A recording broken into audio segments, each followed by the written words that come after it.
চলো বাঙালিদের মানে ইলিশ তো হচ্ছে সবথেকে বেশি একবার প্রিয় মাছ। চলো আজকে তোমাদেরকে একটা খুব ইজি আর পুরনো রেসিপি শেখাই। এটা আমার দিদার হাতের বানানো। দিদা খুব বানাতো আর খুব ইজিভাবে হয়ে যায়। আমি চলো আজকে তোমাদেরকে ওটা শেখাচ্ছি কেমনভাবে করে, খুব সহজভাবে। আর ইলিশে না তো কাঁচাতে না বেশি টেস্ট। তো প্রথমে সর্ষের তেল দিয়ে দেবে, সর্ষের তেলের মধ্যে কালো জিরে আর কাঁচা লঙ্কা দিয়ে দেবে। ওটা একটু ভাজা হলে তারপর সর্ষেটা কিন্তু একটু বেশি করে বাটবে, কালো সর্ষে কিন্তু অবশ্যই। হ্যাঁ, তার মধ্যে অনেকে পোস্ত দেবে, পোস্ত দেবে না। কালো সর্ষেটা বেশি করে বাটবে, দিয়ে দেবে, তারপর নুন দেবে, হলুদ দিয়ে দেবে। দেখো আমি দিচ্ছি। হলুদটা একটু বেশি দেবে, তাহলে কালারটা খুব সুন্দর আসবে। আর এমনিতেও সর্ষে ঝাল দেওয়াতে হলুদটা একটু বেশি দিতে হয়, ঠিক আছে?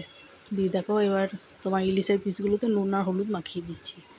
কাঁচা অবস্থায় কিন্তু করবে, নিয়ে হালকা আঁচে করবে। দেখবে মানে গরম গরম ভাতে কি অসাধারণ টেস্ট, আর ঝাঁঝ দেখবে কেমন নাকের মধ্যে একবার ইয়ে লাগবে, ঝাঁঝটা খুব সুন্দর খেতে হয়। অবশ্যই বাড়িতে একবার ট্রাই করো এরকমভাবে। হ্যাঁ, আর কেমন লাগলো নিশ্চয়ই জানিও কমেন্ট করে। খুব সোজা সোজা ছোটো ছোটো রান্না। আমার মনে হয় দেখবে সবারই খুব ভালো লাগবে। আর লেজগুলো কিন্তু এরকমভাবে দাগ দাগ দিয়ে দিও যদি বড় থাকে তো, তাহলে বেশ মশলাটা ঢুকবে। ছোটো ছোটো রান্না তোমাদের সঙ্গে ওই জন্য শেয়ার করছি। আমি ভাবলাম চলো এই পুরোনো রেসিপিটা তোমাদের সঙ্গে শেয়ার করি। আশা করি তোমাদের ভালো লাগবে। একবার অবশ্যই বাড়িতে ট্রাই করো। আর এই বর্ষার সময় ইলিশের তো কোনো কথাই হয় না। দেখো কি সুন্দর ইয়ে হয়ে আসছে। উল্টি দিচ্ছি একবার করে, কিন্তু সিমে করো, বেশি আঁচে করো না রান্নাটা, তাহলে কিন্তু খারাপ হয়ে যাবে। খুব নরম মাছ তো, বেশিক্ষণ হতেও সময় লাগে না, আর খুব সুন্দরভাবে হয়ে যায়। আমাদের বাড়িতে সবাই খুব ভালোবাসে। এটা করলে বেশি কিছু করার প্রয়োজনই মনে হবে না। একবার করে দেখো।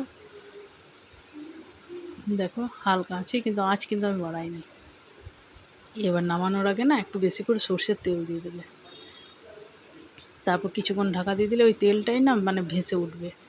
আর কি টেস্ট হবে, মানে একবার করো তাহলে বুঝতে পারবে কি অসাধারণ টেস্ট।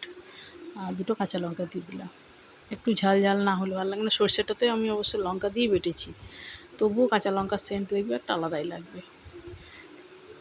এই কাঁচা লঙ্কাটাই দেখবে না কি সুন্দর লাগবে, সর্ষের ওই ইয়েটার মধ্যে থাকবে।